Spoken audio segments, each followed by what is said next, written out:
Sosok di balik tambang nikel di Raja Ampat disebut adalah sosok kuat dan berpangkat tinggi.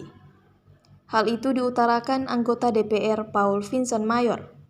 Ia menduga jika ada oknum jenderal-jenderal kuat yang membackingi tambang tersebut. Dikutip dari Tribun Sorong, Paul mengaku informasi aktivitas tambang di Raja Ampat tidak berdiri sendiri.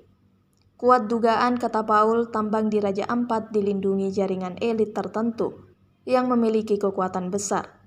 Ia pun meminta Presiden Prabowo menindak langsung siapa dalang di baliknya.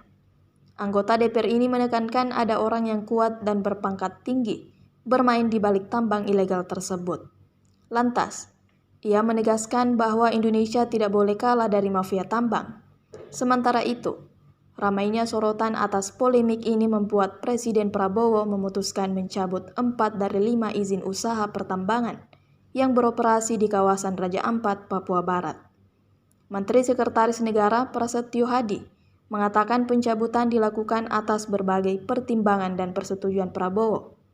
Menteri SDM Bahlil Lahadalia mengungkap, keempat perusahaan yang dicabut izinnya adalah PT KW Sejahtera Mining, PT Mulia Raymond Perkasa, PT Anugerah Surya Pratama, PT Nurham, sedangkan IUP yang dikantongi PT Gagnikel tetap dipertahankan.